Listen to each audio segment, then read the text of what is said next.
El COVID o la COVID, me enteré recientemente que se dice la COVID porque se refiere a la enfermedad, está aumentando las brechas de género en lo económico, la salud, las violencias basadas en género y las garantías de derechos de las mujeres. A la vez nos ha traído retos y aprendizajes sobre las formas como recogemos datos e investigamos con enfoque de género debido a las restricciones de movilidad.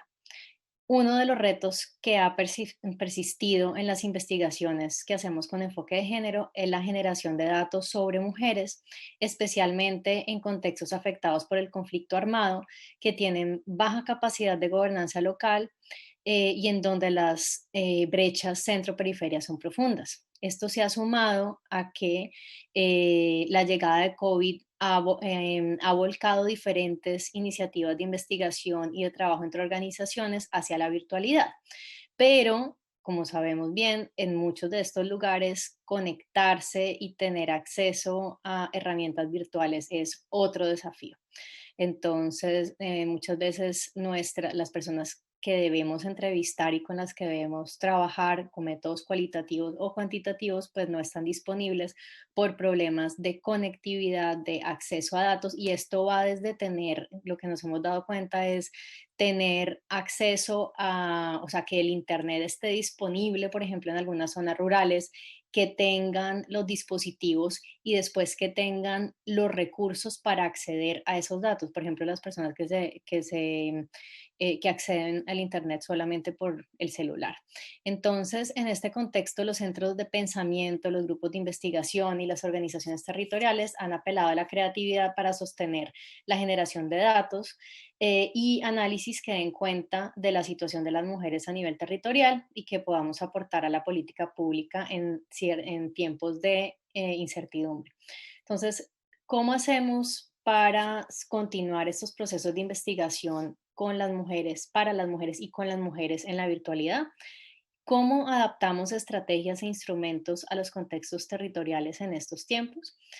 La Fundación Ideas para la Paz y Core Woman, con el apoyo de IDRC de Canadá, buscamos generar un espacio de intercambio de voces territoriales, nacionales y de organizaciones sociales y de investigadoras sobre las diversas experiencias, retos y oportunidades que ha traído la pandemia a propósito de la generación de datos cualitativos y cuantitativos y análisis sobre las mujeres y las dinámicas de género en estos contextos afectados por el conflicto armado en Colombia.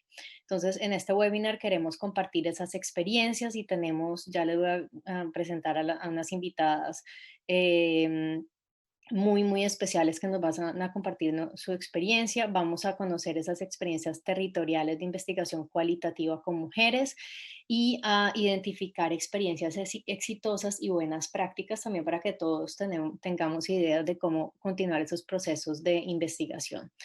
Los temas que abordaremos serán los retos para el desarrollo de la investigación y alternativas para abordarlos, por ejemplo, la falta de conectividad, la construcción de confianza cuando estamos enfrente de un computador y no tenemos a la persona de frente, sobre todo cuando trabajamos, en nuestro caso, temas tan sensibles como las violencias basadas en género por medio de herramientas digitales. La seguridad digital, ya saben, el asesinato de líderes y lideresas sociales es un tema muy delicado y pues tenemos preocupaciones sobre la seguridad digital y la orientación metodológica que le podemos dar a estos nuevos métodos. Tenemos sesgos metodológicos también, cuáles son los posibles sesgos que aparecen cuando realizamos una investigación a distancia y la gestión del conocimiento, cómo documentamos esas experiencias que estamos teniendo en cuenta para alimentar la discusión y para generar buenas prácticas en otros procesos de investigación de colegas.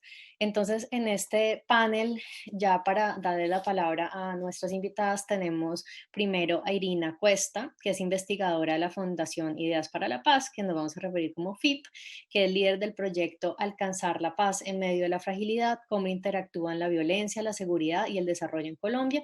Irina es socióloga y máster en sociología de la Universidad del Valle. Tenemos también a Adriana Pérez, que es directora del Observatorio de Asuntos de Género del Norte de Santander. Es politóloga e internacionalista de la Universidad de Reading, Inglaterra, y tiene un máster de estudios de género de la Universidad Nacional de Colombia. Tenemos a Nancy Sánchez, que es coordinadora de la Alianza de Mujeres Tejedoras de Vida del Putumayo y participa, de hecho, en nuestro proyecto de costos de las violencias basadas en género en el empoderamiento económico, que es el proyecto que se vio afectado en trabajo de campo por la pandemia. Y tenemos a Salomé Gómez, que es caucana, feminista, antropóloga, magíster en gobierno de territorio con estudios de género y actualmente es coordinadora del grupo de trabajo de género de la Comisión de la Verdad, con la que nosotros también estamos trabajando en el marco de este proyecto. Y voy a moderar y yo soy cofundadora y directora ejecutiva de Core Woman. Este es el primero de una serie de conversatorios, webinars que estamos organizando con la FIP y tendremos otro sobre el trabajo y fortalecimiento de organizaciones de base en tiempos de pandemia. Entonces, este es el primero. Y entonces, para empezar, vamos a empezar con la primera pregunta. Cada una tiene 5 minutos para responder. Tratemos de respetar los tiempos porque vamos a tener 3 preguntas cada una y al final vamos a tener preguntas y respuestas de las personas que están asistiendo al conversatorio. Entonces, bueno, empecemos.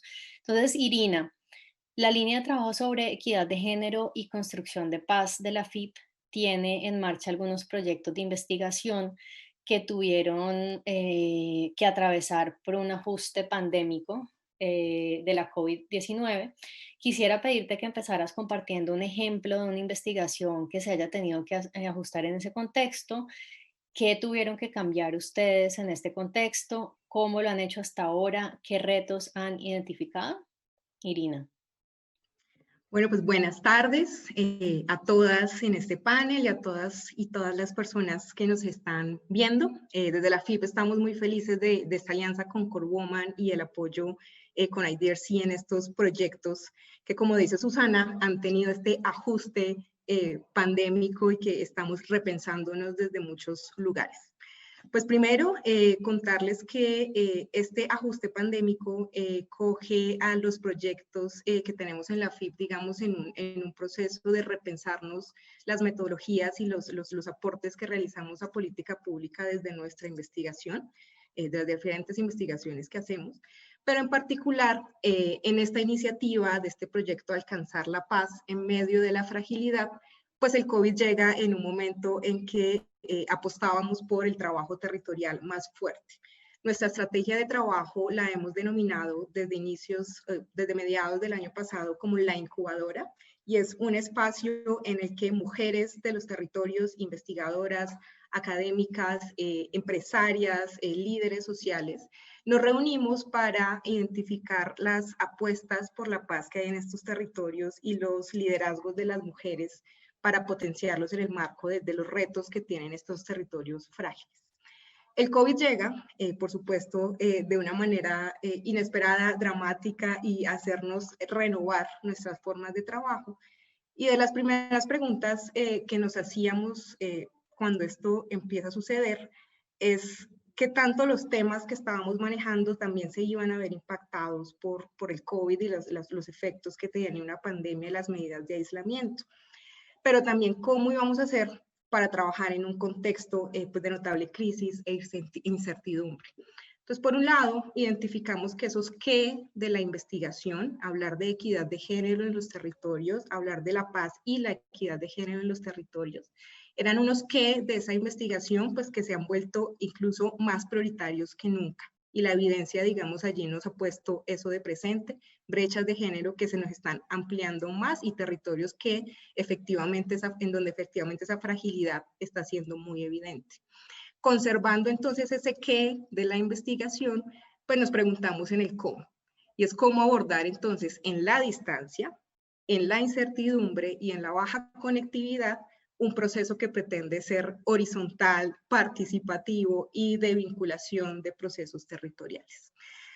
Fueron varias las etapas y yo les voy a contar un poco entre la anécdota y la reflexión más metodológica en estos pocos minutos. Una primera etapa, y como lo decía nuestra compañera Diana del Catatumbo, justamente hoy, la catalogamos un poco como agarrando la señal, y es cuál era la conectividad y cuál era la posibilidad que teníamos para trabajar en estos territorios. Desafiar la señal se volvió entonces como una de los primeros, de las primeras necesidades que teníamos, y es qué es la virtualidad en estos territorios. Y no solo qué es la virtualidad en los territorios, sino cómo se comunica la gente en territorio. El caso de Catatumbo en ese sentido es interesante. Cuando empiezan las medidas de aislamiento, una de las reflexiones que hacía nuestro equipo regional era que en gran medida no era una situación tampoco tan nueva. Si pensamos en el contexto de Catatumbo de febrero, con un paro armado que dejó también unas consecuencias importantes en términos humanitarios, son condiciones en las que también hay un aislamiento, en los que la conectividad también se ve afectada. Entonces, desde ese agarrar la señal, nos fuimos de alguna manera por lo que contábamos en los territorios. ¿Qué se usa en estos casos en los territorios para mantenernos conectados y conversar? Y allí una segunda etapa entonces fue, lo podríamos denominar como redescubriendo el WhatsApp. Y entre lo anecdótico, pues está justamente eso, y es cómo se comunican en estos territorios cuando suceden estas cosas, y por tanto, cómo podemos establecer esas comunicaciones en estos instantes. Bueno, pues el WhatsApp, por un lado, él manda el mensaje y espera a ver qué le dicen, y también los mensajes de texto se constituían de alguna manera como en la posibilidad más inmediata. En términos de investigación, eso nos planteaba pues justamente en ese contexto uno que hace, hacer entrevistas por mensajes de texto, hacer entrevistas por WhatsApp, aplicar eventualmente encuestas que roten por WhatsApp, pero eso también que implica metodológicamente. Empezamos entonces un proceso de experimentación, y es como un espacio cotidiano, virtual, relativo, como el WhatsApp, podíamos convertirlo en un escenario de interacción, de intercambio de contenido y también de generación de otros tipos de vínculos entre las mujeres en esos territorios. En ese punto es también muy importante mencionar que parte de esos procesos comunicativos que se viven en estos territorios, las mujeres tienen unos roles bastante importantes, porque no es solo el recibir el mensaje del WhatsApp, porque no hay celulares en todas las casas, ni todas las mujeres tienen el acceso a esta conectividad, es también el voz a voz que se puede generar a través del recibir ese contenido y ese mensaje. Entonces, por un lado, aunque suena simple, pero ha sido el aprendizaje metodológico, y es el WhatsApp como un escenario de intercambio virtual, y pensarse otro tipo de redes sociales que las hemos, digamos, incorporado a nuestra cotidianidad, pero que en territorio tienen un alcance limitado y que hay que reconocerlo, pero tienen un alcance para llegar. Entre esos otros aprendizajes, pues tenemos algunos de que implica participar en un taller por WhatsApp, por ejemplo. Entonces, en las últimas semanas estuvimos realizando con aproximadamente 30 mujeres del Urabá antioqueño y del Catatumbo un ejercicio de intercambio de contenido sobre el diálogo para la paz en estos territorios. La participación es distinta, el compartir contenidos es distinto, y los datos que como investigadoras recibimos son distintos. ¿De qué datos estamos hablando? Desde cuentos por los audios de WhatsApp, coplas describiendo las percepciones de los territorios sobre la implementación del acuerdo de paz, videos sobre los paisajes en los que habitan estas personas, fotos, imágenes y contenidos de diverso tipo. Esto implica igual muchos retos, y los retos, creería yo, son aún más amplios que esas virtudes del intercambio de contenidos. Hay unos retos en la generación de confianza y de la construcción de esos vínculos a través de otros canales de interacción. En esa medida, es importante mencionar que la presencialidad nunca va a ser reemplazada, y el que nos estemos pensando la investigación desde la virtualidad no implica que entonces el trabajo de campo ya no lo necesitemos. Son herramientas diferentes que nos están llevando a cumplir objetivos de manera diferente, pero donde prima la incertidumbre de no sabemos tampoco muy bien hacia dónde vamos ni hasta dónde podemos llegar a través de estas herramientas. Y en definitiva, un paraguas que cubre todo esto y que nosotros lo hemos asumido desde el proyecto, y es el conocimiento que hay en territorio para solucionar problemas de investigación en esos territorios. y es esta idea de partir con lo que contamos en territorio, sea la baja conectividad, sea la conectividad por horas, sea el WhatsApp o sea otros medios en otras regiones, por ejemplo, pero es el know-how que ya tienen los territorios y que tienen los líderes sociales sobre esas posibilidades de conexión y de interacción. Allí nuestra alianza con las organizaciones de las regiones, el equipo regional, las gestoras y líderes que tenemos en estos territorios, pues se han constituido en el corazón del proceso investigativo, a la vez que la investigación pues está con el compartir continuo con ellas y para ellas. Gracias, Irina. Muy interesante. Y nosotros descubrimos también que hay un WhatsApp que se llama WhatsApp Business, que permite tener unos documentos, digamos, subidos ahí y compartir a diferentes grupos como si fuera un negocio, pero bueno, no lo usamos para un negocio, sino compartir con diferentes grupos. Entonces, para los y las que estén interesados en WhatsApp como herramienta de investigación, bájense WhatsApp Business y miren todos los beneficios que pueden tener para hacer este tipo de investigación. Bueno, entonces ahora vamos a hablar con Salomé Gómez, coordinadora del Grupo de Género de la Comisión de la Verdad. Salomé, la comisión tiene el enorme reto de escuchar a tantas voces en tan solo 3 años y en ese corto tiempo aparece esta pandemia. Entonces, ¿cómo lo están haciendo? Y como le preguntamos a Irina, ¿qué han aprendido en este tiempo? Bueno, pues muy buenas tardes para todas las personas que nos acompañan hoy en este diálogo. Agradecer primero a Core Woman y a la FIP por esta invitación y poder compartir aquí algunos de los aprendizajes con las panelistas que nos acompañan. Yo pues quiero aprovechar este espacio para hacer un poco de pedagogía, porque creo que este es uno de los también ajustes metodológicos que venimos haciendo en la Comisión de la Verdad. Y empiezo por decir que la Comisión de la Verdad pues tiene el gran reto de esclarecer y de poderle explicar a la sociedad civil lo que nos ha pasado en más de 50 años del conflicto, que como lo dices tú, Susana, empezamos nuestro trabajo y nuestro alistamiento metodológico en 2018. Jamás nos imaginábamos que íbamos a enfrentar esta pandemia y obviamente nos llega en la mitad de nuestro mandato, nos quedan ya casi unos 16 meses para poder entregarle a la sociedad civil un informe que pueda dar como las causas explicativas, el por qué nos ocurrió, pero sobre todo con una visión de futuro, por qué tenemos que saber lo que pasó para que no se repita.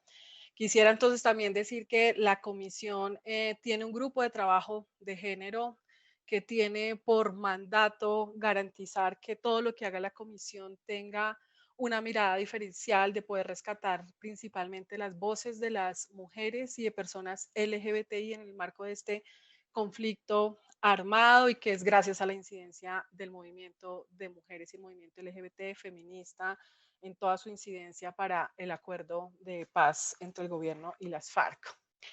Pues frente a esto, habíamos hecho todo un ejercicio, ya habíamos adelantado, digamos, nuestro trabajo fundamental está en los territorios, tenemos más de 28 territorios en el país y por fuera del país, porque tenemos una mirada también de las víctimas exiliadas, refugiadas, migradas, tenemos trabajo con más de 20 países. Veníamos entonces tomando principalmente entrevistas de personas que querían contar lo que les había ocurrido y esto lo hacíamos de manera directa con nuestros equipos territoriales.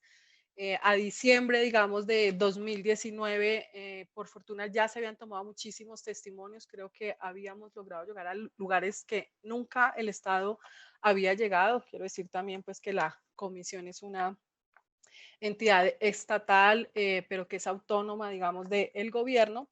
Y con esta pandemia, pues tuvimos que repensarnos muchísimas de las estrategias y pensarnos y repensarnos las estrategias también desde el enfoque de género que implican y han significado grandes retos. Esto hizo que entonces reforzáramos nuestro trabajo de pedagogía. Por fortuna ya teníamos un trabajo muy adelantado de alianzas con organizaciones de mujeres, insisto, LGBT, y eso hace que tengamos un diálogo mucho más cercano, principalmente con las víctimas. varios de los ajustes han tenido que ser en el marco, digamos, de cómo usar estas tecnologías de la información y de la comunicación. Entonces, lo que antes hacíamos de hacer una entrevista directa en territorio, en una escuela, en la casa, en una iglesia, donde nos dijeran las personas, ha implicado que lo tengamos que hacer de manera virtual. Para eso, la comisión en muy poco tiempo hizo un gran ajuste para garantizar salas virtuales a través, digamos, de la plataforma de Zoom, con todos los mecanismos de seguridad, salas diferenciadas para escuchar a las víctimas de manera privada o para hacer diálogos. Si ustedes revisan nuestra página en Facebook, en YouTube y la página de la comisión, van a encontrar una cantidad de material de todos los diálogos que se tienen continuamente de manera paralela con diferentes sectores, con la participación de diferentes comisionados o comisionadas sobre los diferentes temas, los 13 puntos que nos exige este mandato de la comisión que debemos trabajar. Esto, ha generado entonces que, por ejemplo, tengamos unas salas para escuchar también a responsables, porque esa es también una tarea, diferenciar estos espacios. Ha significado también poder tener esto que estaba hablando acá Irina, de ratificar que, por ejemplo, con las mujeres la comunicación es más fluida ahorita por un WhatsApp que por una llamada. El tema de la conectividad, digamos, la pandemia ha reflejado, como tú lo decías, la desigualdad, la inequidad en el acceso a estos recursos, a la información, pero ahí también encontramos, digamos, grandes avances también de las mujeres por tener estos recursos y este acceso. Nos hemos sorprendido gratamente en poder garantizar la participación. Esto lo hemos venido haciendo. Por supuesto que hay sectores y regiones donde se nos dificulta más. No es lo mismo conectarse con el Pacífico que con la región centroandina o con la Amazonía y las formas también. Hemos dado un salto también muy fuerte a trabajar con radios comunitarias, ¿no? Tenemos allí diferentes programas donde hacemos el ejercicio de la pedagogía, de lo que hacemos, cómo, donde invitamos a que la gente se pueda comunicar, hacerle preguntas a la comisión, a un comisionado, a los diferentes equipos, y esto creo que refleja el trabajo y la participación diferenciada de las mujeres. Eh, Estos programas de radio, tenemos el Minuto de la Verdad, tenemos podcast, tenemos un trabajo también en alianzas con los sectores académicos, con las universidades también para trabajar con estudiantes que tienen diferentes plataformas. Las universidades también nos han ayudado muchísimo. Y aunque digamos hemos hecho grandes ajustes metodológicos, sin duda alguna tenemos grandes retos, ¿no? Creo que uno de esos retos tiene que ver con que las víctimas principalmente puedan seguir, digamos, contando sus relatos, puedan sentir la tranquilidad de que la comisión les escucha con toda la seguridad y con todas las garantías. Finalmente, yo diría mm, que es el aprendizaje constante de poder mirar lo que significa para las mujeres esta apuesta en la construcción de la verdad y la paz. Hay dificultades, pero tenemos todas las garantías para poder seguir haciendo nuestro trabajo fundamental, que también es de la investigación. Gracias, Salomé. Súper interesante lo que están haciendo. Y yo creo que hay algo muy importante y es que también al adaptarnos a nuevas circunstancias a veces cambian las preguntas de investigación. Y yo creo que también es importante tener en cuenta esto cuando estamos planeando el trabajo de campo. Por ejemplo, en nuestro caso, nosotros estamos entrevistando y tenemos programados grupos focales con sobrevivientes de violencias basadas en género y teníamos toda una actividad para lograr crear lazos, para crear confianza, para que se abran con unas materitas que ellos sembraban, la semilla, y tenía todo un simbolismo y pues obviamente todo esto cambió y no lo podemos hacer. Y al mismo tiempo, si solo podemos llegarle, por ejemplo, a lideresas, es otra pregunta de investigación. Ya no estamos hablando de lo que está pasando con las mujeres en territorio, las violencias basadas en género, sino el trabajo de las lideresas que trabajan con estas mujeres. Entonces, creo que es también, bueno, nos adaptamos con tecnologías, pero también a veces tenemos que adaptar creo que hasta los objetivos de la investigación y las preguntas de investigación. Para recordarle a los que a los que y las que nos están escuchando que si quieren compartir, tuitear sobre lo que estamos diciendo o compartir esto, usen los hashtags investigar en pandemia es o género y COVID, y que estamos recibiendo preguntas también, tanto, bueno, por Zoom, pero también quienes están con nosotros desde Facebook Live en la FIP o en Core Woman. Entonces pueden hacer preguntas ahí que también al final las estaremos viendo. De hecho, acabo de, de abordar un poco una pregunta que ya se hizo. Listo, entonces vamos con la siguiente pregunta, que es para Adriana Pérez. El Observatorio de Asuntos de Género del Norte de Santander se ha propuesto generar conocimiento sobre la situación de las mujeres en una región con dinámicas que desde antes de la pandemia plantean un desafío importante. Por un lado, la confrontación armada en el Catatumbo, la frontera y los flujos migratorios que han intensificado las violencias y las violencias basadas en género. Ahora se suma la COVID. ¿Nos podrías contar de la experiencia que han tenido ustedes en el análisis, recolección de información sobre las violencias basadas en género en la frontera? ¿Qué aprendizajes resaltan para la investigación y el trabajo con mujeres en este contexto?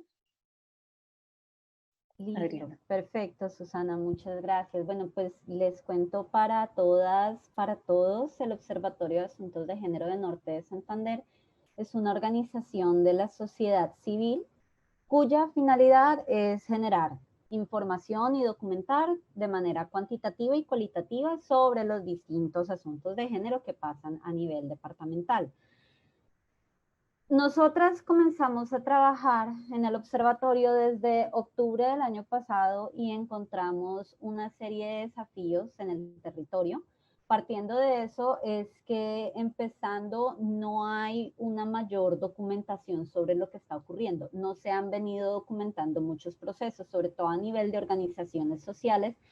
Esto responde a distintos factores. Uno de los factores es que estamos en una situación de precariedad muy alta, precariedad económica, una situación de exposición a violencias, una situación de consecución de los recursos básicos para las organizaciones, y eso hace que las organizaciones no necesariamente prioricen el tema de la documentación porque hay unas urgencias que se tienen que subsanar.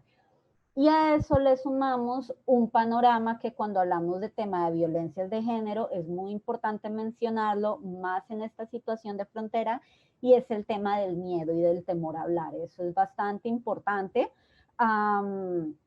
Cuando empezamos a ahondar en este tema del miedo y del temor a hablar, era muy interesante ver las dos posturas que se tenían desde institucionalidad y desde sociedad civil. Por una parte, institucionalidad nos dice, no, es que lo que pasa con las mujeres, la razón por la que tienen este miedo y por qué no denuncian, es porque no hay una cultura de la denuncia, como que se tiene muy naturalizado, muy normalizado, es decir, se toma como algo normal, dado y natural que ocurran las violencias y por eso no se denuncia.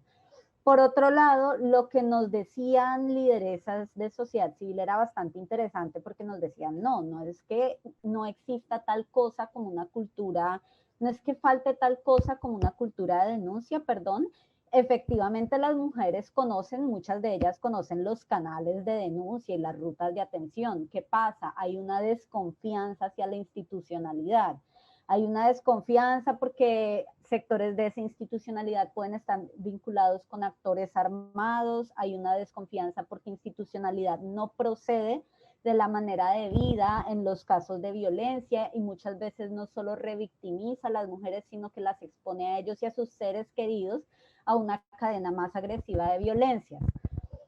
En ese ambiente, nosotras comenzamos este periodo de pandemia empezando a documentar, bueno, qué es lo que está pasando ahorita con las comunidades. Ya sabemos que se ha dicho mucho que desde que empezó el tema del confinamiento se han aumentado los índices de violencia de género, pero pues no nos podemos quedar solo con ese relato macro, sino que necesitamos empezar a documentar, bueno, si se aumentó, no se aumentó, por cuánto, a qué mujeres específicamente.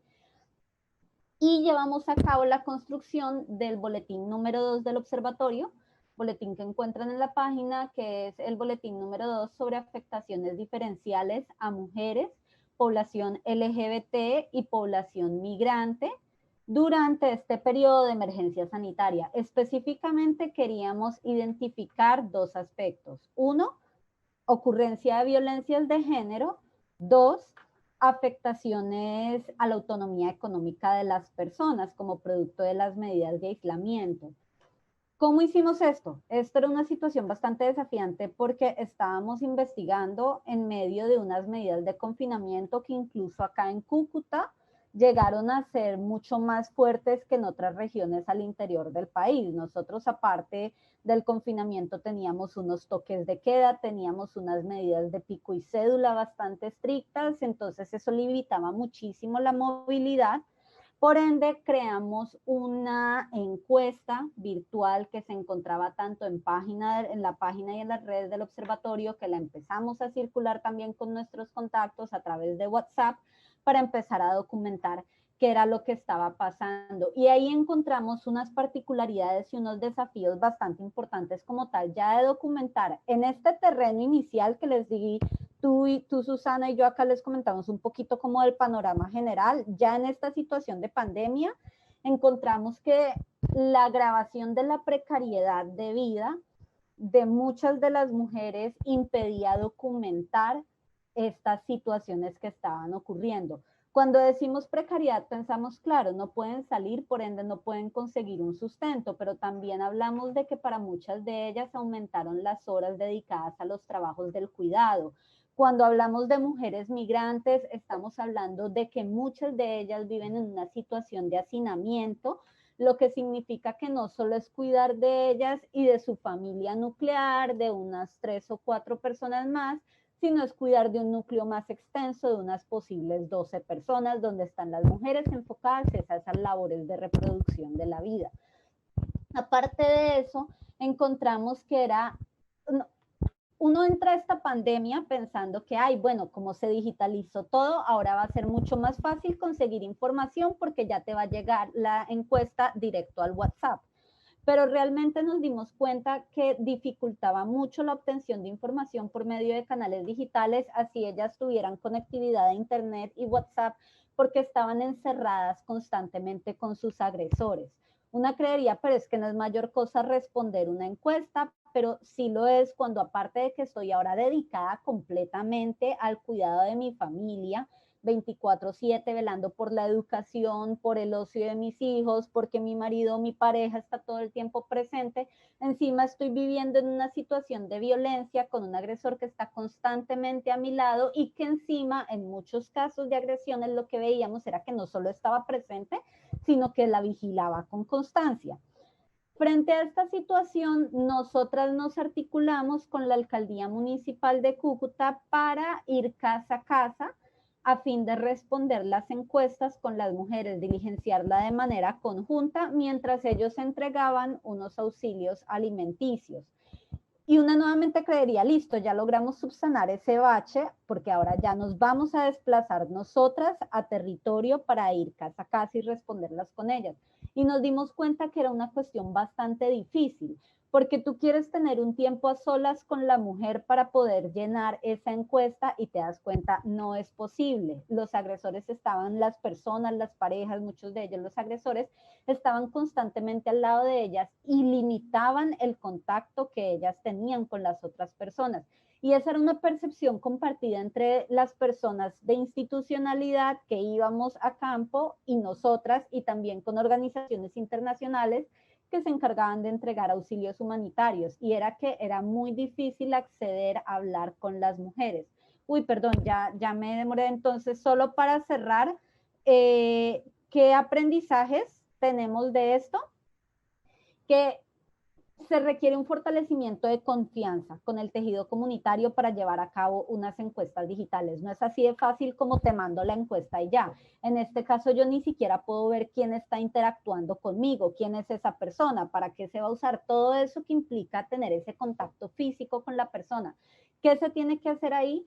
Fortalecer el trabajo con liderazgos sociales y comunitarios, que fue como nosotras realmente logramos acceder a la mayoría de encuestas. Tuvimos una respuesta de 413 personas, Realmente, de manera digital, a través de redes sociales, solo se llenaron alrededor de 100 encuestas. El resto fue movilizando con los liderazgos y desplazándonos también casa a casa. Otro aspecto de aprendizaje es realmente cuestionarnos un poco si la virtualidad puede abarcarlo todo. Nuevamente que entramos a esto pensando, no, pues es mucho más fácil y realmente nos damos cuenta que no porque no hay confianza, no te veo personalmente, porque estoy en una situación de mayor control sobre lo que digo y sobre mis movimientos y también en muchos casos porque es que realmente, y más en una situación de precariedad como Norte de Santander, realmente no tengo esa conectividad, no es fácil para mí acceder a internet o acceder a los servicios de WhatsApp. Creería que mejor voy cerrando por acá y después si acaso sigo comentando un poquito más. Muchas gracias. Gracias, Adriana, muy interesante. Y recapitulando lo que han dicho un poco las tres, empezamos en, bueno, tenemos que tener acceso al dispositivo. Muchos tienen celular, ¿no? Que ese celular sea un celular inteligente para que pueda tener WhatsApp, que veo que todas lo estamos utilizando. Después hay que tener internet. A nosotros, por ejemplo, nos ha tocado hacer transferencias monetarias a las personas con las que trabajamos para que ellas se puedan conectar porque no tienen dinero para tener los minutos para WhatsAppear y para asistir a los Zoom que les mandamos. Después entonces Adriana habla de tiempo y de riesgo. Si tienen el tiempo, yo también trabajo como, o sea, empiezo a las 6 de la mañana y termino a las 11 de la noche. Entonces, el tiempo, la pobreza de tiempo que aumentó, el hacinamiento, y yo creo que ahí hay un tema muy interesante a lo que decía Adriana y es también el riesgo de una doble victimización. Cuando hacemos trabajo cualitativo, y yo soy economista, entonces yo le digo a las psicólogas que trabajan en Core Woman, es como, bueno, ustedes, yo miro, yo ayudo, pero yo soy economista, yo no sé, y hay un tema muy importante cuando trabajamos con mujeres sobrevivientes de violencias basadas en género, es cómo trabajamos esas historias para no volverlas a victimizar y es un gran desafío hacerlo de forma virtual. Entonces ya vamos como armando una historia de los desafíos y bueno, y la confianza, que estoy completamente de acuerdo, la necesidad de construir la confianza para recoger esa información. Vamos entonces para terminar esta ronda con Nancy Sánchez. De la Alianza de Mujeres Tejedoras de Vida del Putumayo. Nancy, un tema grande en la investigación territorial con mujeres, con organizaciones de base, es lograr construir un proceso participativo. Generalmente no es fácil hacerlo, menos cuando se está en las ciudades, lejos, y pues imagínate en tiempos de pandemia con baja conectividad.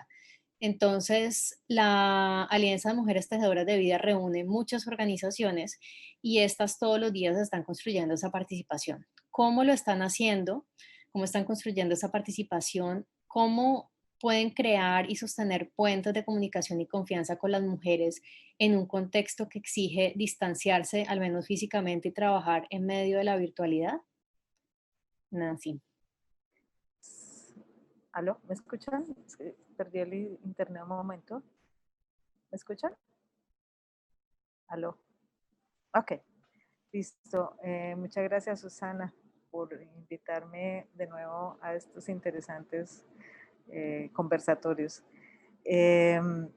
Mira, yo creo que nosotros como tejedoras de vida, al igual que a todo el mundo, esto nos cayó como un baldado de agua fría y de todo, hirviendo, porque nuestra relación con las organizaciones de mujeres son siempre de manera física. Nuestro trabajo en 20 años ha sido presencial, físico y de acompañamiento. Esto definitivamente fue un gran reto, pero yo creo que lo primero que nosotros asumimos es que aterrizar, decir no, la participación de las mujeres en los proyectos que llevamos y en los procesos que llevamos no va a ser igual.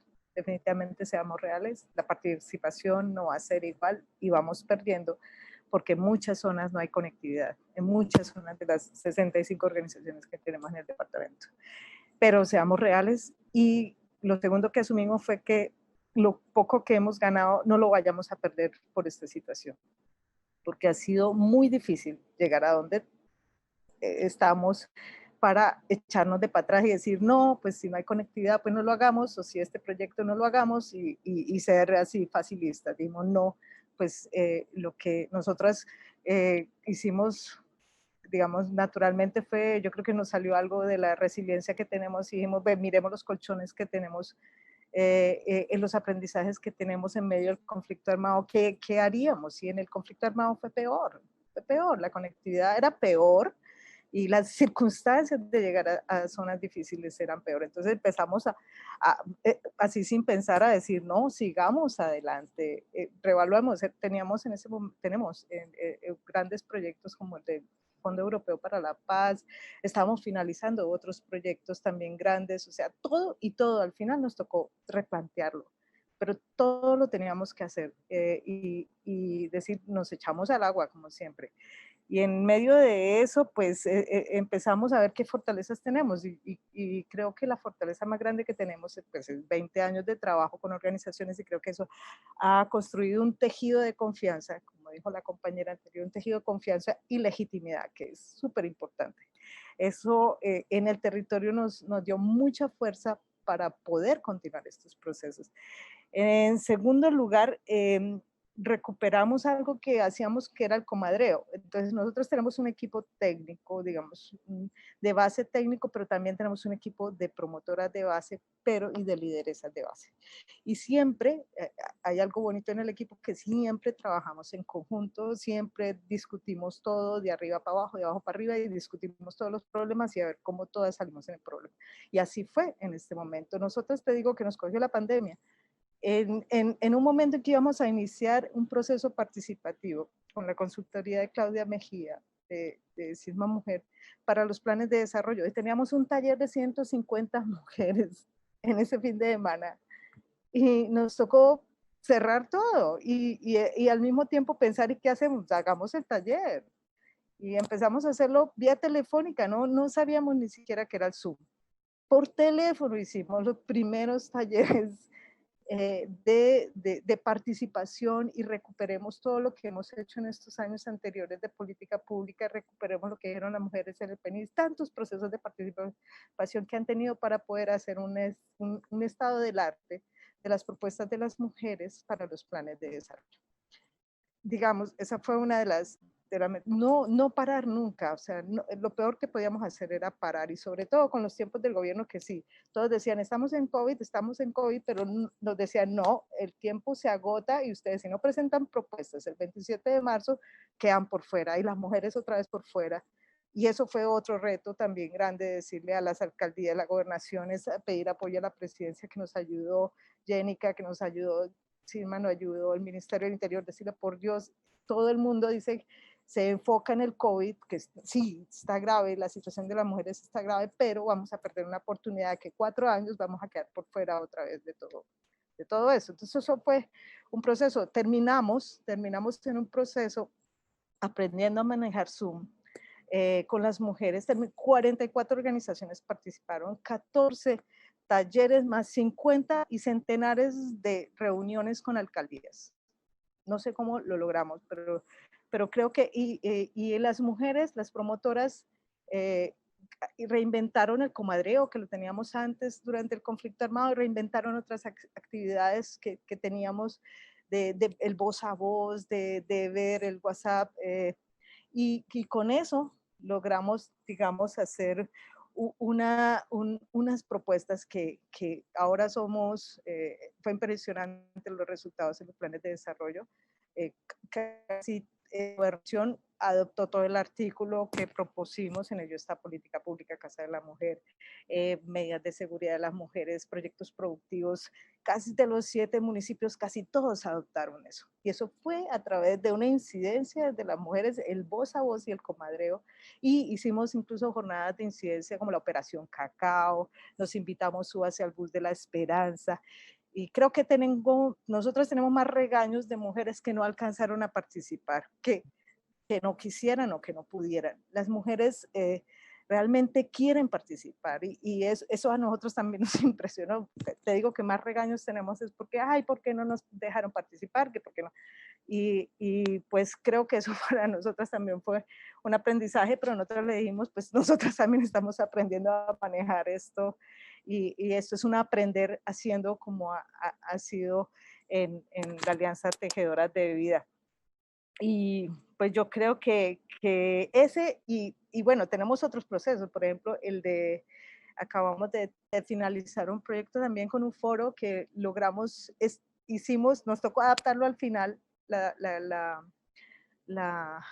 capacitaciones, nos tocó decirle, mira, todo eso de refrigerios y eso, acéptenos, déjenos comprar unas tablets a las mujeres, 130 tablets, 150 tablets, y ahí les damos a las mujeres y con las tablets un proceso de paciencia, de capacitación. Mira, aquí va el Zoom, aquí no sé qué, aquí el WhatsApp, usted puede manejar los contenidos por WhatsApp. Entonces manejamos las capacitaciones, los módulos por WhatsApp. Si no tiene conectividad, si tiene, puede ser directamente a través de Zoom. Y obviamente con los costos de darle un aporte para que tenga conectividad. Así hemos logrado la capacitación de las guardianas del agua, 120, y pudimos hacer un foro que tuvo más de 13,000, creo, 13,000 personas en Face Live, más de 150 en Zoom. Y les voy a mostrar un video, si me lo permiten, para que vean las dificultades de las mujeres quieren participar. Ese es el principio con el cual creo que tenemos que nosotras iniciar.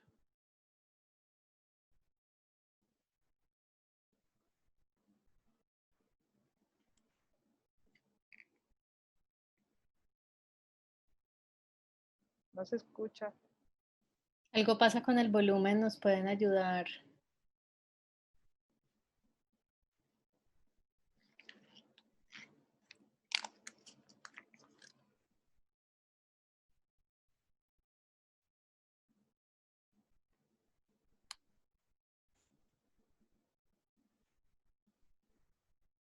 Ay, se me fue el video.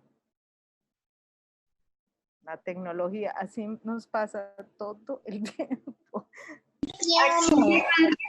Aquí llamaron una cosa bien interesante que nos recuerda cómo es de fuerte la mujer y cuando realmente se nos pone la mente en algo y ese algo es defensa del territorio, lo hacemos contra viento y marea. Quiero enviar un saludo enorme a la señora Elsie Amparo Franco Ciro. Sí, resulta que la señora, ella está en la serranía de Orito. Está terrible, está lloviendo a mares y tenemos a la señora, creo que podemos incluso, nos mandó una foto, ella está literal debajo de la lluvia, sacó un plástico para pararse al lado del árbol, que sí es el único sitio en donde puede ver y escucharlos a ustedes y a todos los que vienen ahora. Así es de grande el compromiso de la mujer con nuestro territorio, así de grande es el compromiso. Mírenla, aquí la tenemos a ella ahí, súper linda y contra viento y marea literalmente, ahí escuchando y haciendo parte de esta maravillosa experiencia, conociendo y aprendiendo. Señor Alexander Mejía, mil y mil gracias. Realmente es muy agradable conocer no solamente los proyectos. Eso es todo, ese es un ejemplo, pero realmente como partimos, nosotros también hicimos al principio una evaluación de que por lo menos el 80% de las mujeres tienen un dispositivo móvil. Eso es muy importante, eso lo evaluamos, o sea, pueden conectarse de alguna forma en algún momento. La radio es fundamental, como dijo la doctora Salomé, es fundamental y nosotros tenemos un programa de radio con cobertura casi departamental, se repite el sábado y el domingo y ese ha sido nuestro canal de comunicación para todas. Y el comadreo, volver al comadreo. Gracias. Gracias, Nancy. Muy interesante. Y yo creo que algo que me llevó también de todas las estrategias de las que habló Nancy, además del comadreo, que me encanta que lo estén retomando, es que también debemos entender que pase lo que pase, vamos a tener a mujeres excluidas del proceso. Entonces, como dice Nancy, en el caso en el Putumayo, pues tenían a 20% que estaban excluidas. les doy un ejemplo, nosotros estamos adaptando una plataforma que tenemos a las necesidades del proyecto de violencias basadas en género. Es cuantitativo, lo que hace la plataforma es cuantitativo, es para ayudar a mujeres emprendedoras que están iniciando o haciendo crecer su negocio y la estamos adaptando a temas de COVID. Y simplemente llegamos a la conclusión que solo le podemos llegar por un link, además de establecer lazos de confianza, las que van a llegar a ese diagnóstico por WhatsApp. Ese link lo van a poder resolver más o menos 60% de las mujeres, porque hay otro tipo de problemas, además de la conectividad, inclusive temas de alfabetización, que cuando podíamos llevar a personas a campo, teníamos los encuestadores o las encuestadores que tomaban la información. Entonces, si había una señora de cierta edad que tenía problemas leyendo o si no podía ver por temas de gafas, pues esa persona llenaba la información y ahorita no la vamos a tener. Entonces, creo que una de las cosas que me parece muy importante de lo último que dijo Nancy es tener en cuenta que igual ese proceso va a excluir a ciertas personas y a veces vamos a tener que cambiar nuestras preguntas de investigación por esa exclusión, porque tal vez no le vamos a llegar a las más vulnerables o a las más mayores, por ejemplo. Entonces, antes de pasar a las preguntas abiertas al público, tenemos 15 minutos para una pregunta que les voy a hacer a toda general. Entonces, 15 minutos dividido 4, hablemos así como 2 minutos cada una. A mí me parece que muchas de las personas que nos están acompañando, tanto aquí como en Facebook Live, y en Facebook Live vi que tenemos 77 personas conectadas solo en Core Woman, no se olviden de poner las preguntas que ya vamos a empezar a responder, pero me parece que el interés de muchas de las personas que nos acompañan es justamente llevarse estrategias, porque muchos estamos en el limbo tratándonos de inventar todo sobre la marcha y está bien, es una situación que no conocíamos. Entonces, ustedes que están viviendo esta situación y que les ha tocado activar sus capacidades innovadoras, si tuvieran que dar 3 consejos, 3 estrategias a los y las investigadoras que están conectadas, cómo hacer investigación en tiempos de pandemia y teniendo en cuenta que muchos de los temas que trabajamos acá son, por ejemplo, violencias basadas en género, que es algo muy delicado de tratar online, o historias de vida en marco de conflicto armado con violencias basadas en género. Entonces, ¿qué les recomendarían a estas personas que están conectadas para que puedan llevar sus procesos de investigación a cabo? Si quieren 3 tips cada uno, aspectos para tener en cuenta, y vamos en el mismo orden. Entonces, Irina. Bien, pues yo creo que esa es la pregunta del millón justamente, pero yo diría, número 1 es partir de la incertidumbre. Y yo creo que eso es interesante porque muchas veces en la investigación no nos enseñan eso, ¿no? Nos enseñan es a tener todo organizado, sumamente planeado, el método por el método. Y este es un contexto donde la incertidumbre es el método mismo, ¿no? Y así suena un poco raro, pero número 1 es abrazar esa incertidumbre y entender la flexibilidad que hay que tener en un contexto de incertidumbre. Un número 2, diría yo, es con qué partimos y con qué contamos en esos territorios, con qué puedo funcionar yo para el tema que quiero investigar y el territorio que quiero investigar. Creo que el panel ha sido un buen ejemplo en términos de la complejidad que implica la virtualidad en el tema de las violencias basadas en género, pero la oportunidad que puede significar en temas más de construcción de paz, participación y otros procesos territoriales como el que nos contaban antes. Entonces, ¿qué temas para qué territorios y con qué se cuentan esos territorios? Y un número 3, yo diría que es aprovechar y potenciar ese conocimiento territorial que ya hay. Cómo se comunican los líderes en territorio, cómo se comunican las mujeres en territorio, si es el comadreo, pues cómo nos inventamos otros comadreos que resulten pertinentes para un proceso de investigación.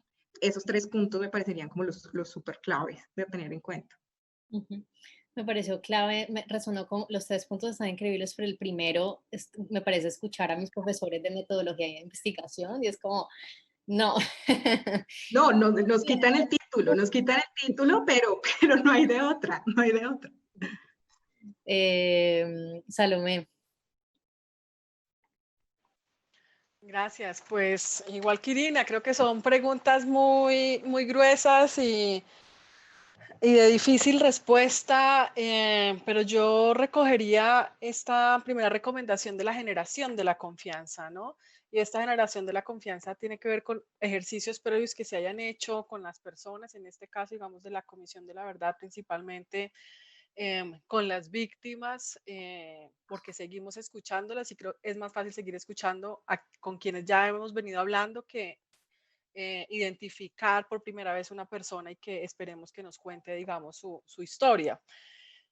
Lo segundo es que yo creo que las instituciones, organizaciones, debemos ajustarnos a las condiciones de las personas con las que estamos trabajando y no viceversa. No son las personas las que tienen que ajustarse, digamos, como a los requerimientos institucionales. Y frente a eso, pues toca que mirar la particularidad y también allí lo colectivo. Y tercero, yo creo que, claro, siempre en una investigación uno está esperando el resultado y uno se ha propuesto unos resultados, unos objetivos y muchas veces se le puede uno olvidar el proceso. Entonces yo invitaría a que en el marco, digamos, como de esta pandemia, creo que lo fundamental es el proceso, lo fundamental es el cómo lo hacemos, la creatividad que nos implica este ejercicio, más que el resultado. Quizás salgan nuevos resultados de una investigación con esta situación. Eso sería como de mi parte algunas pequeñas orientaciones o reflexiones. Me encanta. Y yo creo que algo que nos ha pasado mucho y nos pasó también con este proyecto es que a veces queremos, también porque tenemos esta visión de cómo son los métodos y la pregunta de investigación y la hipótesis, entonces vamos y tenemos que seguir, con, por ejemplo, en cualitativo con estos grupos focales y manejarlos de ciertas formas, salirnos de esos esquemas nos cuesta mucho y tenemos que usar el conocimiento y las formas de comunicación local implican salirse completamente de los esquemas que tenemos, pero la necesidad de adaptarnos, que nosotros nos adaptemos a territorio y no que ellos se adapten a nosotros. Me parece muy, muy importante. Ahí está Adriana diciendo, sí, Adriana, tus 3 tips.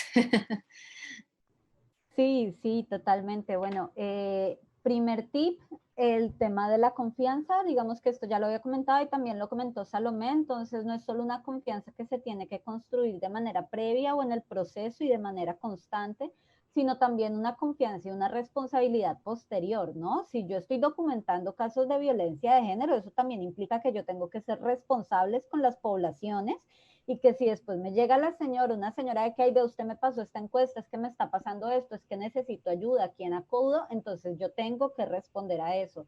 Y ese es un tema que generalmente se nos olvida en la investigación. Vamos muy enfocadas a quiero conseguir esto, este es mi método, pero también tenemos que tener una responsabilidad y un reconocimiento de la población con la que estamos trabajando. En el momento en que yo llego a investigar, mi relación con la comunidad o con las mujeres no se va cuando yo me vaya, sino que tiene que quedar abierta.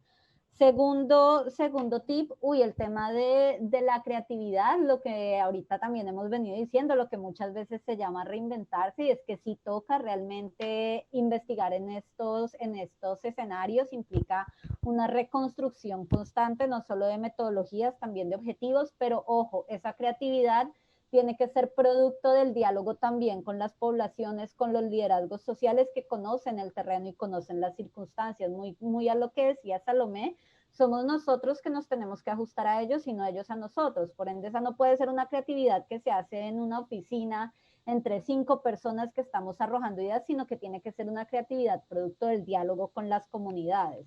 Y ya por último, el tema de, vital, el tema de la visión diferenciada también, como que vamos a decir que es que vamos a investigar sobre las afectaciones a mujeres. Pero bueno, ¿quiénes son esas mujeres? Es muy distinto las afectaciones que pueda tener una mujer de nacionalidad colombiana a una mujer migrante, a una mujer en ejercicio del trabajo sexual.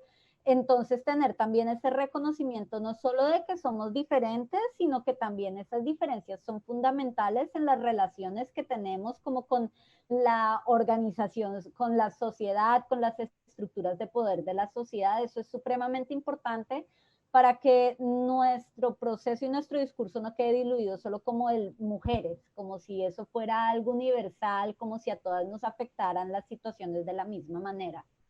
Creería que por ahí iría. Gracias, Adriana. ¿Y Nancy? Bueno, yo creo que reafirmaría un poco lo que dicen las anteriores ponentes, pero también yo añadiría un poquito a lo que acaba de decir Adriana, que otra discriminación va a ser ahora la que tenga celular y la que no tenga. De verdad que eso va a ser una gran brecha impresionante en si avanzas o no en esta sociedad, la equidad de género. Pero pues retomando un poco lo que decían, sí, la confianza, creo que en primer punto la confianza que tengan las organizaciones o los líderes con las comunidades involucradas en cualquier proyecto es muy importante, y la legitimidad. Esto ahora sí se está viendo. O sea, es un factor importante en cualquier proceso o proyecto que se adelante. En segundo lugar, yo creo que también retomo, yo estoy en otro plan porque nosotras no trabajamos por proyectos. Los proyectos funcionan hacia nuestra misionalidad, que es el empoderamiento social, político y económico.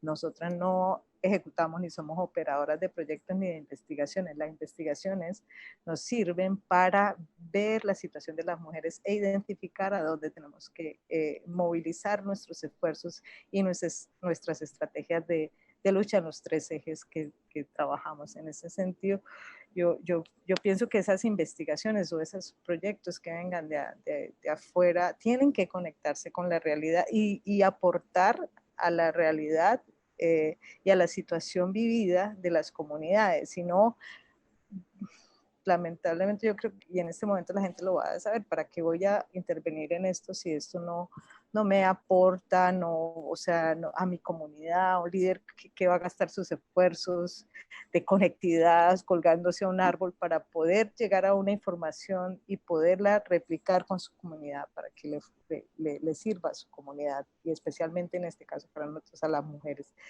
Y en tercer lugar, lo que afirma un poco lo que dicen todas, es que sí, la construcción y esa creatividad de intervención tiene que ser, bueno, nosotros el comadreo, nos lo inventamos y lo retomamos, pero yo creo que si hablan con la comunidad entre todas y todos, se puede construir una estrategia de comunicación.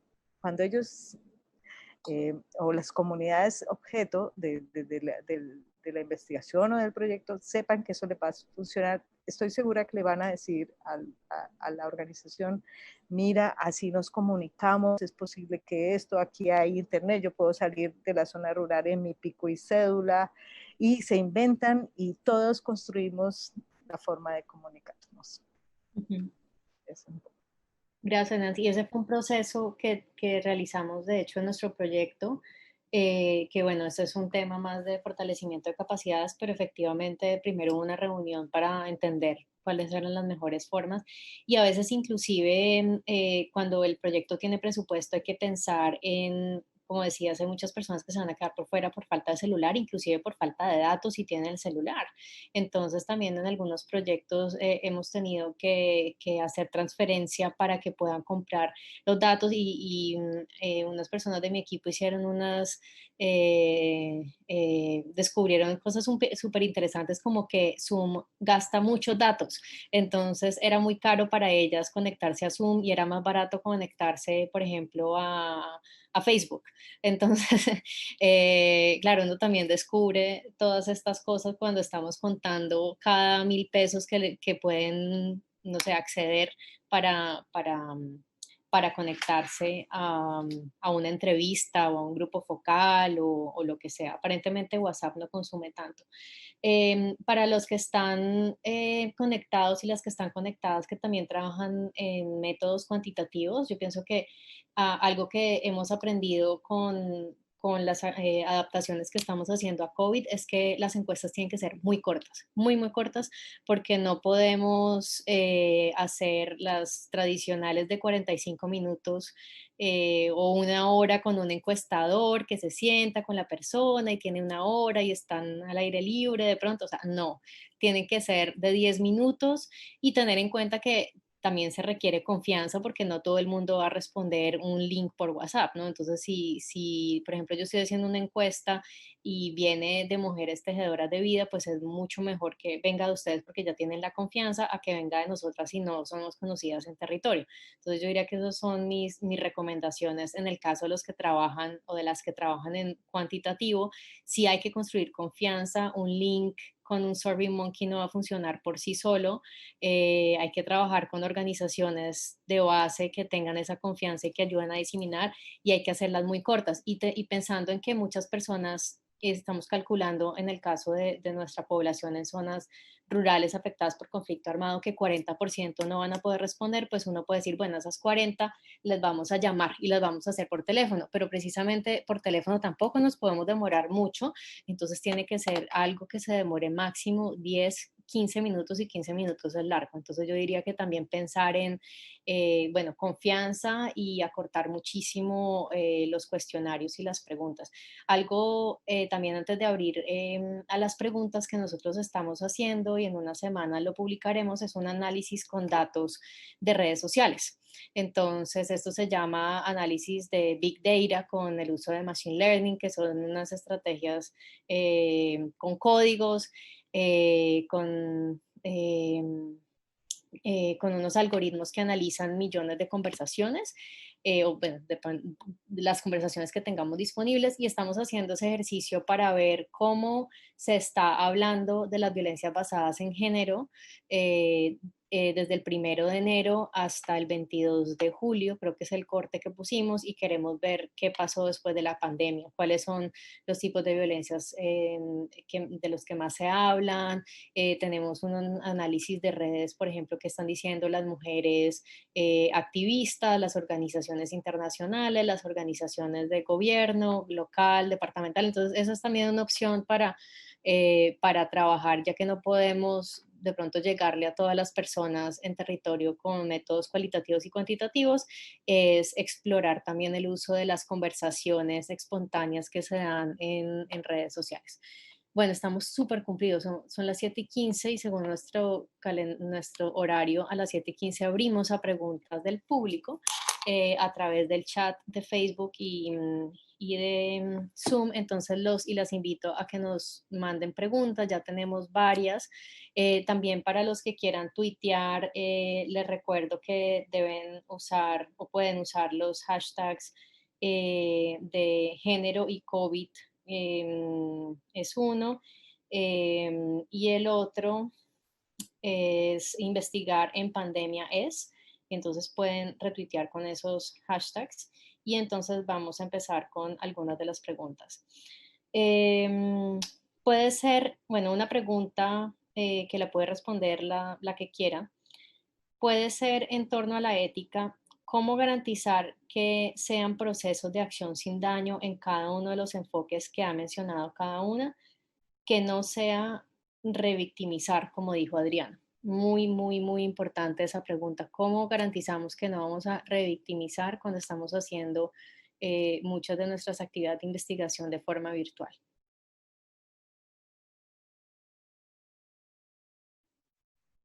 Todas quieren.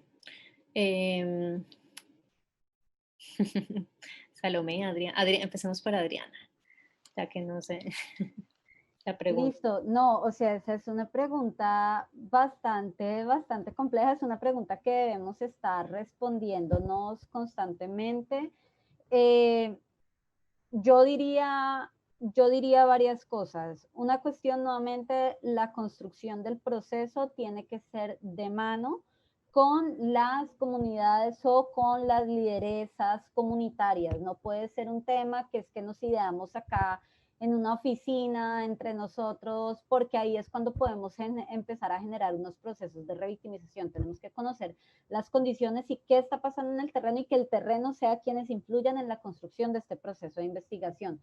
Otra cuestión, y recalcar lo que dije antes, a mí me parece vital el tema de estar muy enfocados en esa comunicación a doble vía. No solo voy allá yo a averiguar, a investigar, a sacar información, no ir como con esa visión también muy extractivista de las cosas, sino que nuevamente La investigación hace parte o debe hacer parte de un proceso mucho más amplio de construcción de un tejido social.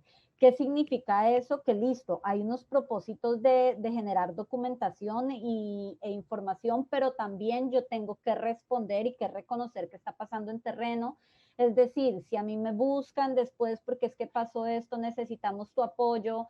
El apoyo muchas veces no tiene que ser como, ay, llegamos acá, este es nuestro informe, tomen el informe para que lo lean y no sé, sino que ¿qué necesitan? Necesitan enrutamiento, necesitan articulación, necesitan incidencia. Yo creería que esos dos puntos en el pre, en el durante y en el posterior son vitales para no generar acción con daño en las comunidades. Sin embargo, esa es una pregunta que nos tenemos que estar haciendo constantemente. No podemos creernos como yo ya sé todos los tips para no revictimizar, porque ahí es cuando empezamos a errar nuevamente. Yo estaba en mute. Gracias, Adriana. ¿Alguien más? Irina. Bien, yo creo que es interesante pensar también que el tema ético y de la acción sin daño en Colombia en particular ha tenido un desarrollo importante en ciencias sociales.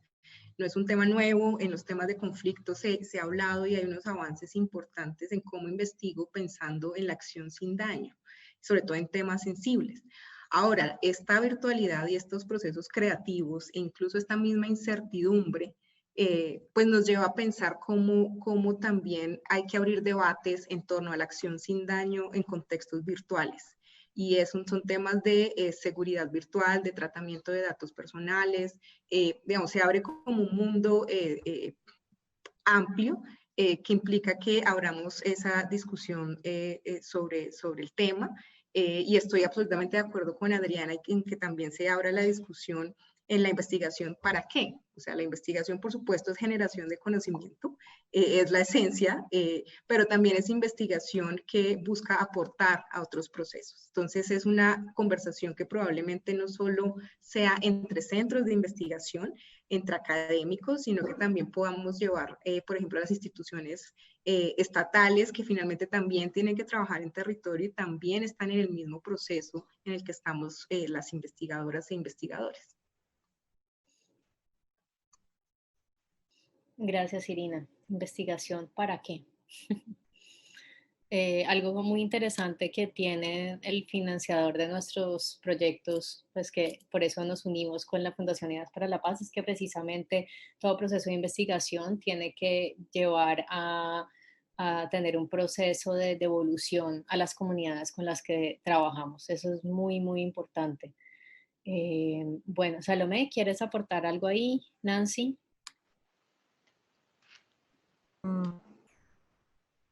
No, yo sí un poco ratificar lo que dijo Adriana. Frente cuando uno especialmente aborda víctimas de violencia sexual o violencias de género, tú abres esa puerta y no la puedes cerrar.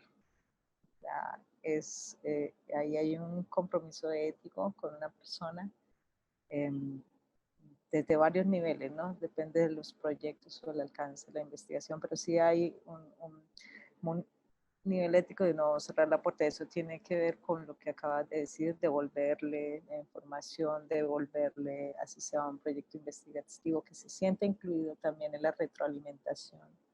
O en otros casos de que lo que dije, de que lo que estén aportando en la investigación realmente tenga conexión con sus necesidades o las necesidades de la organización o de la persona que está involucrada.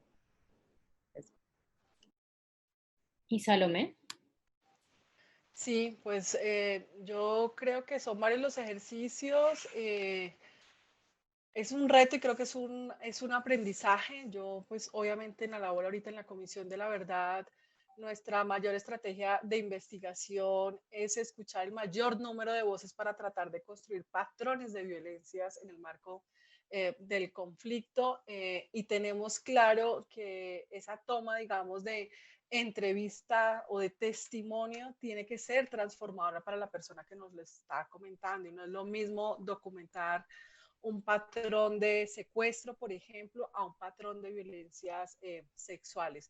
Eso implica un trabajo previo de preparación, en este caso, digamos, con las víctimas, de seguimiento. Yo creo que, y esta es una de las grandes falencias que creo que tiene el Estado, de hacerle seguimiento y acompañamiento a esas personas que han aportado, hacerle la devolución también, ¿no? De eso que nos contó, que, para qué ha aportado, cómo ha sido usado, este trabajo también de, creo que los acuerdos de los consentimientos, ¿no? ¿Para qué nos aprueban, digamos, esa información? Que esa información no sea usada para nada diferente a lo que esa persona, digamos, ha aprobado. Eso es súper clave, por ejemplo, para la comisión.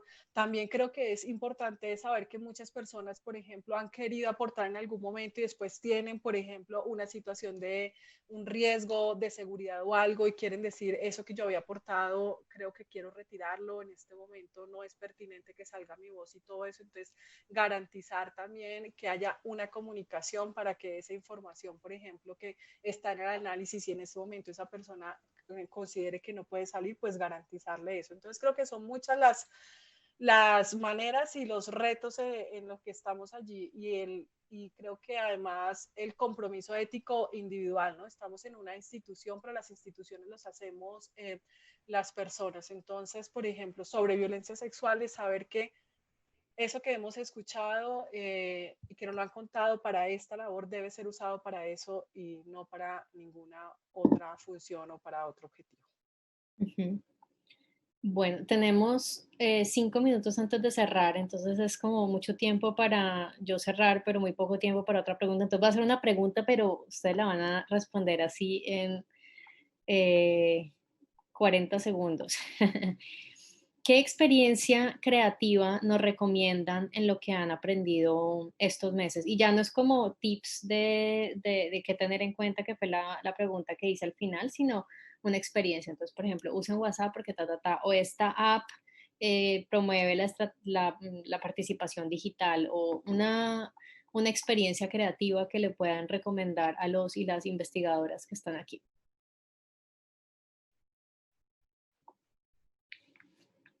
Mientras que piensan esta pregunta corchadora, recuerden a todos y a todas de retuitear con nuestro hashtag género y COVID, y investigar es pandemia es. También a los que están y las que están en Zoom, les acabo de compartir un link, ya que publicamos hoy nuestro último brief sobre cómo la COVID está afectando de forma diferenciada a las mujeres rurales, súper recomendado. Y también que visiten nuestra página web generoycovid.com, en donde van a encontrar otras publicaciones sobre este tema, y en donde tendremos disponibles también este tipo de encuentros y de conversatorios. Entonces, volvamos a la pregunta. ¿Qué experiencia creativa nos recomiendan qué experiencia recreativa nos recomiendan a los que han aprendido en estos meses? Bien, pues por este lado, yo creo que por la experiencia que ya les contaba, está el tema de WhatsApp, pero el WhatsApp como una herramienta para explorar contenidos de diversa índole. Y yo creo que ahí esta experiencia nos está llevando a aprovechar los avances que ya ha tenido, por ejemplo, la comunicación social, el mismo trabajo social en el uso de herramientas audiovisuales y de la misma radio, por ejemplo, pero a través de los audios, por ejemplo, donde se pueden hacer procesos de creación y de captura de datos y de discusiones de otras maneras. No alguien preguntando y otro respondiendo, sino enviando videos, compartiendo imágenes, y eso nos lleva a usar herramientas de diferentes disciplinas, pues que tienen ya unos avances importantes sobre el tema. Y WhatsApp, yo insisto, es el lugar donde todo eso puede suceder, con todos los retos y variaciones y desafíos que esto pueda implicar. ¿WhatsApp Business o WhatsApp normal? El normal hasta ahora lo hemos usado, hay que explorarlo, yo creo. Ahora, esto también son reflexiones, creo yo, en caliente. En un año podemos estar diciendo, eso de WhatsApp fue un desastre, ¿no? Pero en la reflexión caliente y en el salir del día a día, pienso que es una herramienta que puede ser bastante útil. Listo. Vamos en orden. Salomé. Bueno, yo creo que el ejercicio también de transferir herramientas de lo que hemos aprendido también las instituciones y las organizaciones con las personas que trabajamos. A nosotras, especialmente en el grupo de trabajo de género, nos ha funcionado mucho hacer transferencia, por ejemplo, de cómo hacer videos cuando muchas veces no podemos quizás hacer una entrevista, conectarnos en ese momento, pero necesitamos la voz de esa lideresa, de esa víctima, de esa representante, es que pueda hacer ese video, cómo es la mejor manera, qué mensaje nos quiera enviar. Creo que eso nos ha funcionado muchísimo y han sido más las mujeres las que también nos han invitado como a hacer estos ejercicios. Esa es como una cosa así muy, muy técnica y sencilla que yo recomendaría. Gracias. Adriana. Listo. Yo creería que no se desanimen de entrada si no pueden acceder a los testimonios de primera mano, ya sea de manera cualitativa o cuantitativa. Hay muchas otras formas de investigar. Una de esas es, por ejemplo, hacer monitoreos. Listo, no logramos, no podemos tener esos testimonios, no podemos tener esas encuestas, pero seguramente hay mucha más información que también es supremamente rica y que se puede ir monitoreando. Ejemplo, en el observatorio comenzamos también a hacer un monitoreo de medios de comunicación para ver justamente cómo están informando sobre los temas de violencia de género durante este periodo. Entonces, información hay mucha. Aprovechar, listo, si no hay estas fuentes, ¿a qué otras puedo ir y buscar para seguramente empezar a adquirir información? Gracias, Nancy. No, pues nosotros, pues creativo, pues como adaptar las tecnologías a la realidad y creo que logramos por lo menos conseguir esas tablets a las mujeres para los procesos de capacitación que les lograron facilitar eso y usamos el WhatsApp para los cursos. Sobre todo cuando puedan salir en pico y cédula, puedan recibirlo WhatsApp, ya ellos lo leen y después vuelven y salen y hay la retroalimentación. Pero sí hay algo importante que los tratamos de conectar por lo menos una vez en la semana todos para que se arme como el grupo y la red, que es importante en eso. Y pues ha sido también para las mujeres muy divertido porque con esto del Zoom y esto que sale por televisión, entonces una relación que tú te ves en un televisor, entonces, ay, estoy saliendo en televisión, nos decían, y otras allá detrás con las gallinas espantándolas y las vacas y otras subían un árbol. Eso fue maravilloso ver también los esfuerzos de las mujeres conectándose en todo ese proceso y lo motiva a uno a mucho, porque de verdad quieren y se sienten felices cuando se ven en televisión, dicen. Entonces se arreglan bien bonito y ha sido muy, muy divertido y nos ha servido para empoderarlas mucho más también en su autoestima. Bueno, gracias, Nancy. Yo entonces, semicumplida, ya son las 6:30, entonces vamos a concluir. Yo creo que es difícil llevarse conclusiones cerradas porque estamos en este proceso, o sea, estamos aprendiendo en la marcha y como decía Irina, de pronto en un año vamos a poder decir esto fue lo que funcionó y esto no, pero en este momento estamos siendo muy creativas y originales y adaptándonos en la marcha y viendo qué es lo que podemos hacer. Yo pienso que algo muy importante para todos los y las investigadoras es que de todas formas, así tengamos que salirnos de nuestras clases de metodología de investigación cualitativa o cuantitativa, igual también se pueden adaptar las preguntas de investigación. Es una conversación que tenía con alguien de mi equipo hoy. Si de pronto no vamos a poder responder la pregunta que queríamos, seamos honestos y cambiémosla. Entonces, de pronto va a ser un grupo más restringido. Por ejemplo, si vamos a entrevistar a mujeres en territorio y ahora son lideresas, pues pongámosle un apellido diferente. Las percepciones y las vivencias del empoderamiento económico de las mujeres sobrevivientes de violencia basadas en género, pues ahora pasa a ser de lideresas porque no podemos entrevistar a todas. Y las lideresas son diferentes por definición porque son lideresas, son personas muy especiales. Entonces, pienso que también es importante adaptar los métodos y adaptar esas preguntas de investigación a esa nueva recolección que podemos hacer en la medida de lo posible. Esa sería una de mis recomendaciones a los y las más académicas. Acá, para resumir un poco las ideas, la originalidad tiene que llegar desde cómo les conseguimos dispositivos a las personas. Entonces, en el caso de Nancy, pues conseguir tabletas. Nosotros estamos, por ejemplo, haciendo una campaña de crowdfunding que, si nos siguen en redes, se enterarán en una semana. Estamos recogiendo plata. Nuestra meta es 50 millones para transferirle a 10 organizaciones de base absolutamente todo lo que recojamos para que ellas puedan comprar tabletas, computadores, celulares y acceso a datos. Entonces es parte de nuestra creatividad y no estaba incluida en nuestros proyectos, pero para que el proyecto funcione y para que ellas puedan seguir haciendo esa atención a mujeres, ellas necesitan tener conectividad. Entonces eso también es una estrategia que nos inventamos en el camino, un crowdfunding para conseguir esos recursos para las organizaciones. También hemos tenido, por ejemplo, clases para usar los dispositivos. Entonces tuvimos una clase para cómo usar Zoom y aprendimos muchísimo. Por ejemplo, que Facebook gasta menos datos que Zoom. Entonces, esa fue parte de nuestra originalidad.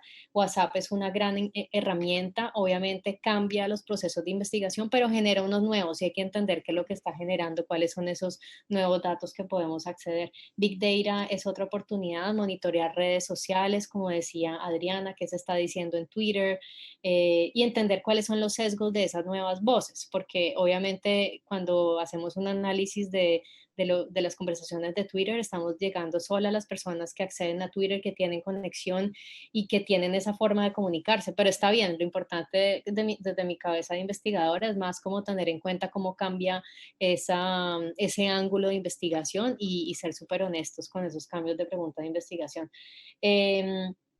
Entre los consejos que nos dan acá, ya más para aspectos de tener en cuenta, es muy importante fortalecer, tener tejidos de confianza y legitimidad para poder recoger esos datos. Ya no estamos frente a frente con la persona, hay temas de seguridad también en la virtualidad y tener esa confianza es muy importante, ser flexibles y creativos, ajustarnos a lo local, no que ellos se ajusten a nosotros y entender esas formas de comunicación.